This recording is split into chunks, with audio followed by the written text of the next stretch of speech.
the 16th century. From all over Europe, great ships sail west to conquer the New World, the Americas. The men eager to seek their fortune, to find new adventures in new lands. They long to cross uncharted seas and discover unknown countries, to find secret gold on a mountain trail high in the Andes. They dream of following the path of the setting sun that leads to El Dorado and the mysterious cities of gold.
Not bad, huh?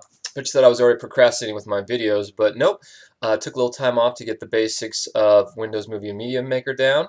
Got myself a new camera, so as you can see, the quality is a lot better, especially the sound. So that means I can pretty much film anywhere I want to in my house. So if my main room isn't available, I can just film here. It's not my favorite location, but hey, beggars can't be choosers. So anyway, as the intro may have shown, as you may have guessed from the intro, I mean, this video is going to be about the animated series, The Mysterious Cities of Gold. If you're like me, you were first introduced to this series back in the mid-'80s on Nickelodeon.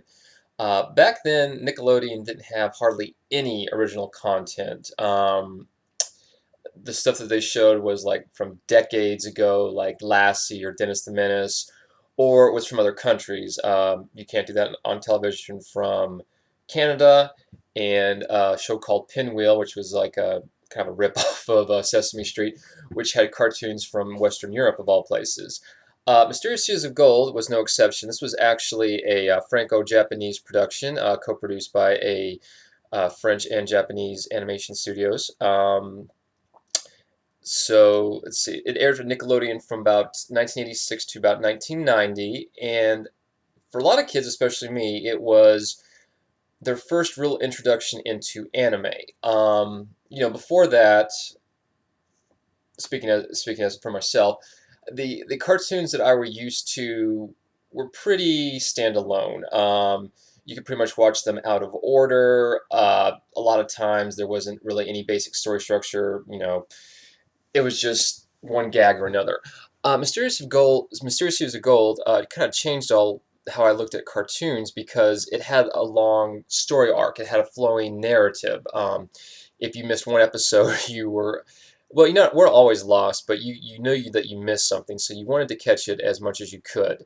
At the time, I didn't actually have Nickelodeon, so I was kind of reliant on my grandmother. She had all the cool cable channels, so I'd go over to her house and I'd watch it. So I never actually, though, got to finish the series up until recently, thanks to DVDs. So it's kind of cool to kind of revisit this and basically just see how it measures up to my childhood memories of it. So basic plot points. This takes place, as the introduction you saw there, around the 16th century. Features the main character is Esteban. He's a kid who has the power to call the sun, as they say. As powers go, it's not Superman, but hey, when you live in an age where the most technological thing you've got is a compass, that's pretty good. He is an orphan living in Spain, and he gets the opportunity to go to the New World where his father was last seen. So along the way, he meets another kid, Zia. She's the daughter of an Incan priest. she was kidnapped and taken to Europe as part of a plot to get her to help them find the mysterious seas of gold from the from the introduction there. And along the way, they also meet a third boy, Tao, who is the last descendant of a really advanced, and I'm talking some of the technology we don't even have now, technology.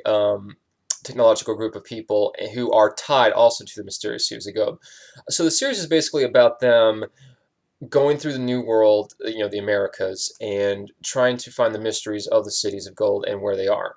Uh, Joining them is Mendoza. He's a Spanish navigator who actually brought all the kids together. And the great thing about him is he's not your typical older hero that that the kids he's not the kids aren't really his sidekicks per se. They're kind of partners in all this. And the great thing about Mendoza is you never really know what he's thinking. Is he just in it for the cities of gold? Does he actually care about the kids, or are they just a means to an end? Um, Now, he actually does have sidekicks. He's two other sailors who are also looking for the cities of gold with him to get rich, Sancho and Pedro, who are also the comic relief and are probably the most annoying thing about this show. Pedro is okay, but Sancho basically looks and talks like Porky Pig, which after a while gets really, really annoying to the point where every now and then I just have to kind of mute the TV whenever he's on. But that's kind of a small gripe. But um, so basically, it's their adventures in the New World. And another great thing about this show is that the villains they're not just ooh, evil villains. They've got layers to them. I mean, yeah, they're pretty much villains. I mean, a lot of the stuff that they do is, yeah, I'm a bad guy. But at least you know their motivations, and they're not just doing it out of pure evil. And the bad guys, a lot of them are mixed up. It's not just, evil Europeans. There's also, evil tribes or evil natives who are all kind of vying for the secrets of the cities of gold. So it's really a diverse mix of characters, of plot, and it's just really great. But there are some flaws to it. Probably the major one is the voice dub. Now, this is a problem with a lot of dubbed American dub, of English dubbed, I should say, cartoons, especially during this time period. They're not necessarily bad, Sancho's stuttering Porky Pig impression notwithstanding, but they don't have a lot of range. Basically, there's not hardly any emotions. Like Esteban, the main kid character, is just like, golly gee whiz, let's do this. So that's pretty much his tone throughout the entire thing. Even when he's supposedly scared or frightened, it's just he's got kind of the same range, and the same goes with pretty much everybody else. So that can get annoying.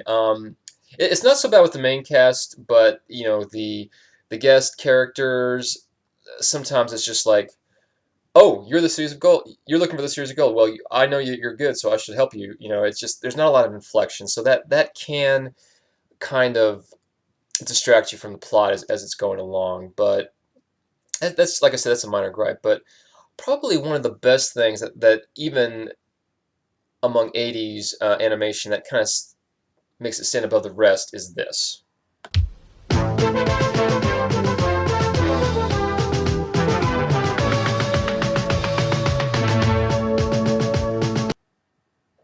Now, as you can see from that little clip there, at the end of every episode of The Mysterious Seas of Gold, there was a 3 to 4 minute documentary, and they are gorgeous.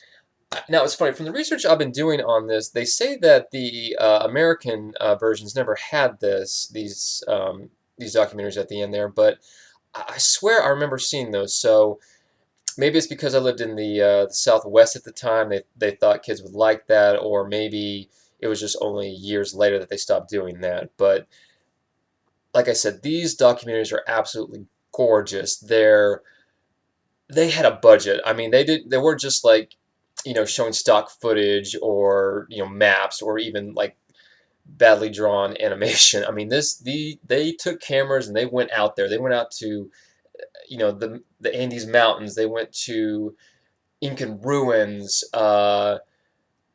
Cities that still stand today. The coast, just everything, and they're just so engaging. I mean, I almost just want to buy the DVDs and just own this collection just for those alone. They're that good. So that is a major selling point, I think, for if I would recommending this series, is just the mini documentaries at the end of each episode alone. So I guess that's pretty much it. Like I said, it's available on DVD now. You can either buy it or you can watch it streaming on Netflix, which I would recommend. So if there are any of you out there who are a fan of 80 classic animation, or if you're parents and you're looking for something for your kids to watch that isn't SpongeBob SquarePants, because good Lord, who needs more of that? So I would definitely recommend going out and get that.